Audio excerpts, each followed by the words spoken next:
lot of energy. A lot of energy in the room. Ladies and gentlemen, welcome to the D1 DLC Beercast, episode 9.1. Very special Beercast for two reasons. We have a cameo from the one and the only Jacob Muldoon. Hi. Been a little bit missing, but and missing for a while to come. Yeah, I'll be off for a little bit more. But back because this is a bit of a chat that's close to, very, very much close to both of our hearts. Yes. And that's because of the man in the middle.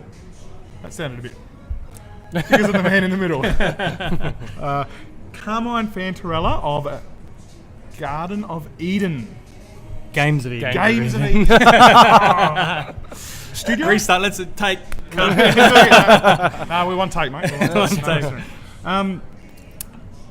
We first spoke to you, it was episode number 16, on the 26th of July 2016. I looked this up. That was at AIE. Yeah. We were recording there, so that's like Before 3 AFCON. locations ago now. About a little indie game that you were working on called ICEBOX, which was a long way away from release. We asked you at the time and you weren't sure, so apparently it was about 14 months away from release then. Because here we are, about 14 months later. And at some stage I have to draw a line in the sand. Yeah. I could have put another year on it and done more work, but So it's out on... 18th of October, 19th of October in Adelaide, Adelaide time, Yep, so it'll be early in the morning. That'll be a Thursday or a Friday morning. Thursday morning for us. Thursday morning for us. All right. Beautiful. Wednesday afternoon in America. Yep. Okay. Yep. So really quickly for those that haven't seen the plenty of content that we've produced on ICEBOX, we're huge fans. I actually had a look today. I think we're up to like 5 YouTube videos involving either you or the game directly. You know what? So lucky number 6. Mm-hmm. It's been great. We've got some history, that's for sure. Yeah, absolutely. And you know, it's funny. It's really easy to be parochial and want games to succeed because they're made locally, but it's absolutely not the case. Like, we absolutely love this game. I remember when we first played it, Jake, before we interviewed you the first time. Yeah. And we fell in love with this game. Yeah. It was crazy. Yep. Exceptional. I mean, like, it's very easy to think that we're doing it because it's an Adelaide-based game, but there's a lot of other games that we have looked at that we don't necessarily go as in-depth with as we are now with ICEBOX. So it's something that we've both felt a bit passionate about, I think, from the start. So, I think Jordan would be the same if he was here. Absolutely. Yeah. Everyone that's played this game has had a ball with it. There's no doubt. Get up, son. Get up. Oh! The end is nigh.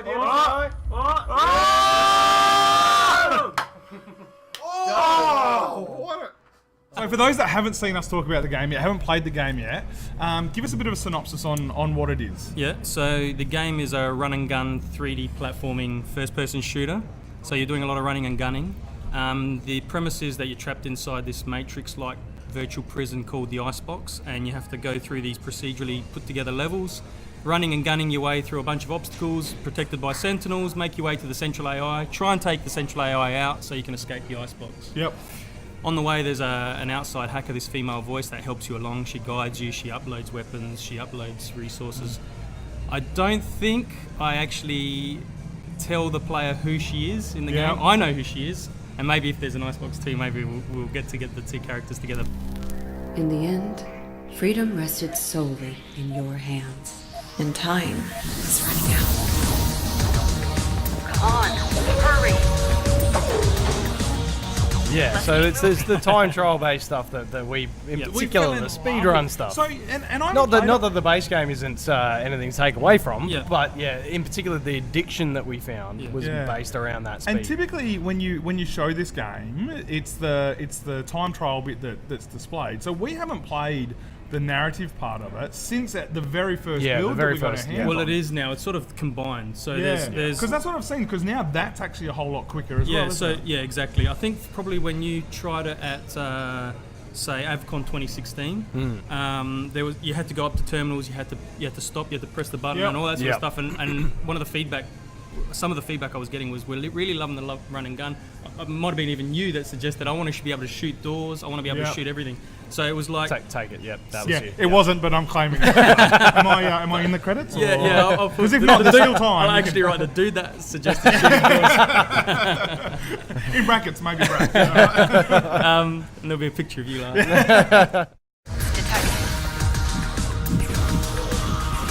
Going to AVCon that first time around was great because I'd had some play testing before that, but that was a really good way of showing it to a whole bunch of different players, you know, gamers and game devs and all that, and so getting different opinions. But the core thing that everyone was saying was, we're really loving the run and gun.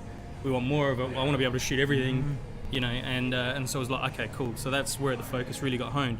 So doing that, I actually took I took a lot of the story out to focus on that, and then submitted it to a bunch of different things. I can't remember what sort of things like Indicate. It wasn't Indicate, but it was something, you know, one of those things. And people were saying, "Oh, the gameplay is great, but there's no narrative to push the story along." I was like, "Well, I've taken it all out, right?" So it was sort of like it was like this fine balance between adding some more narrative in there to just motivate you, and there's a couple of tiny 10-second cutscenes that sort of say, you hear the female narrator saying, I've uploaded another weapon, or blah, blah, blah, or when you get to the central AI, she'll say, you know, talk about the central AI. So it's not really littered with a lot of narrative, but it does give you just that motivation for wanting to keep going. Like, you know that there's a goal that you're trying to get to. You're trying to get to this central AI. It's got you trapped. The central AI itself, as you get further and further in the game, in essence, is basically trying to protect itself. Because all of a sudden the hunter becomes the hunted. You know, at the start you're the guy trapped in there, but by the end of it you're the one hunting the central AI down. So it's sort of the tables turn and all the pressure gets put up, and it's trying to shut the whole network down, and it's trying to do everything it can to stop you from defeating it. And so it is gameplay focused, and the running and gunning that you guys were talking about. The campaign is 20 levels, 2, 3, 4, 5 minute levels. And it's just run and gun as fast as you can get to. So it's and those levels are going to be frantic, I assume now, because certainly remember when we all played at your place, that very first version. Like, that was intense. Yeah, it was. And that was the time trial stuff that was maybe taking us a minute and a half. Yeah, something along those lines. I reckon. Yeah. So if that's the pace of the it is. So the campaign is pretty much that. Yeah. There are a couple of ways you can play it. Like, it's sort of. You can just run as fast, because the scores. If you're the type of person that wants to compete on the leaderboards, and you don't have to worry about competing on the leaderboard. You can just compete against yourself, or you can just worry about progressing. Can I just compete against Jake? Yeah, you can actually. I'm pretty confident. I don't know if you remember the videos that we recorded. Look. Let's not. We don't have to go through ancient history. Nice. Well done. AJ? Okay. There are friends leaderboards, so you can ignore the global leaderboards and just compete against your friends on Steam.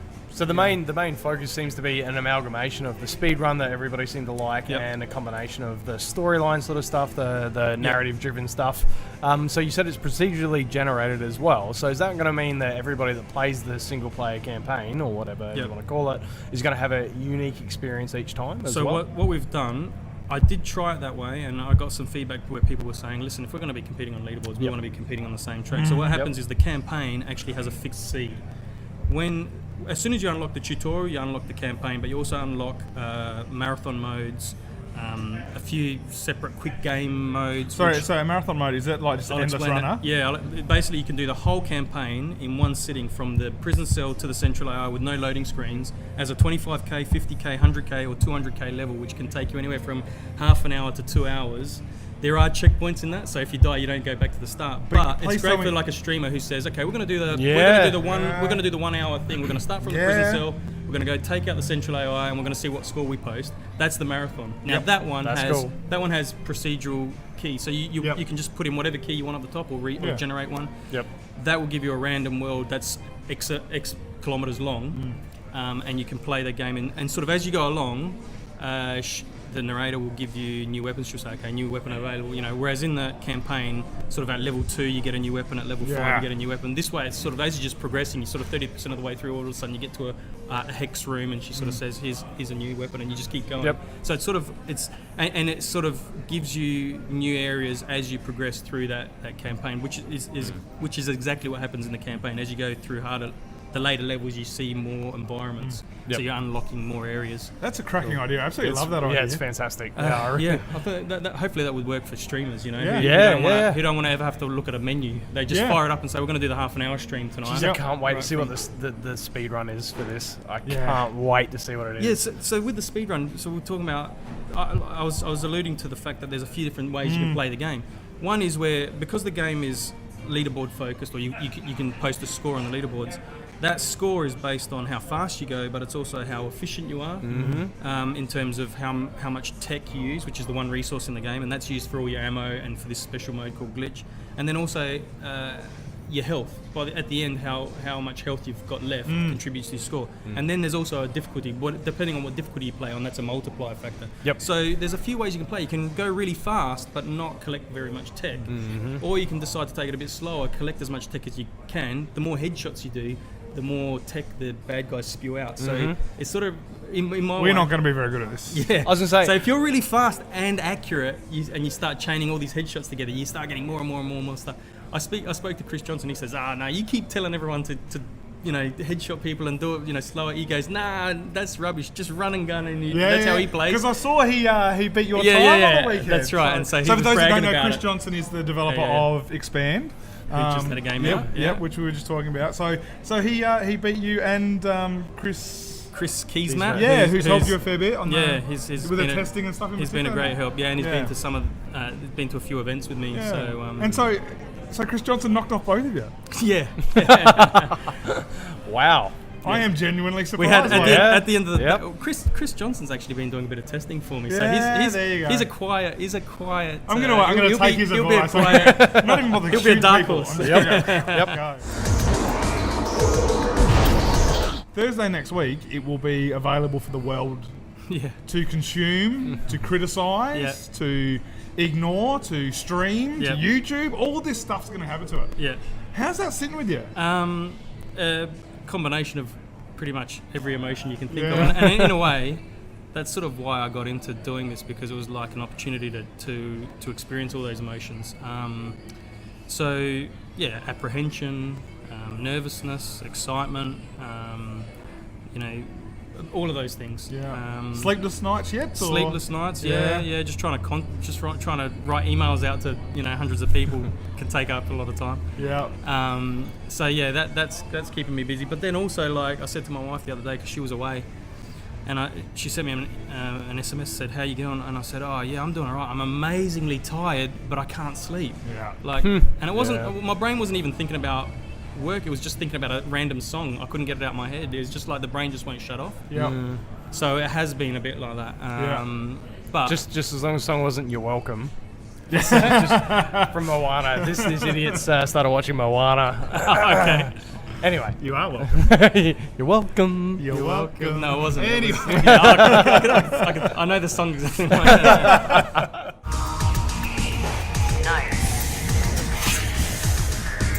Now I know that you're pretty keen for streamers and YouTubers to get their hands on a key and help spread the word about it. Yep. If people are looking at getting this pre-release, Yep. Which this is only going to be out like a couple of days before that release. Yep. But if people are after a pre-release, Yep. What's the best contact for them to get in contact with you? They can go through. You can send an email to ICEBOX@gamesofeden.com. Yep. Or go through just the Twitter accounts, Games of Eden, or me personally, Steve Fantarella, and I'll hook you up. Yep. Go to the website as well, and there's contact details there. But if you send an email to ICEBOX@gamesofeden, I'll get it. It's going to be $10. $10 US. Yep. So that's like cheaper 12. than I thought it was going to be. Yep. I thought, that's It's one of those things, like being my first that's got to be tough commercial to game. pick that price point too. I feel doesn't it? like I don't feel like I'm entitled to anything. I feel like I'm going to have to earn my stripes Yeah. over my career. Yeah. So I'm like, at the moment, I'm a nobody. No one knows me. I just want to put a product out Well, there. you've been on the show now. Yeah. So Sorry, there are dozens and dozens of people. Exactly, that's right. Yeah. So I'm working my way slowly, right? And I just want to put something out there that I'm proud of. Yep. And then that way, if people find out about me the second or third time around, maybe they'll go look at my back catalogue and say, Yep. "Oh, he's actually got some So quality Xbox stuff." 2 the first is time going to around. be Maybe that'll be 60. $69.99. Yeah, exactly. Once I've earned my stripes, But and people obviously like, there'll be the pre-order pack and the DLC. yeah, that's right. Yeah. Yeah, then I'll start really. Yeah, I absolutely. Turn the screw, I mate. hate all that stuff. Phew.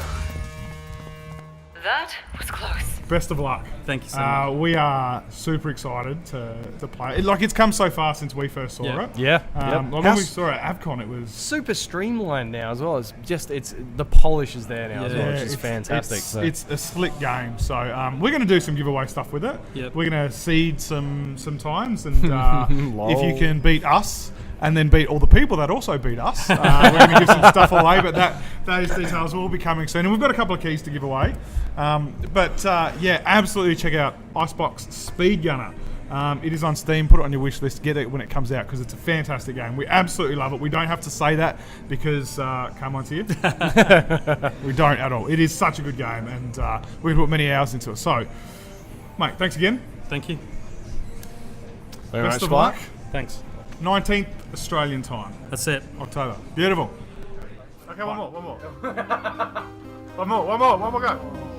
Last one. Yeah, go. One more go. Last one. One more.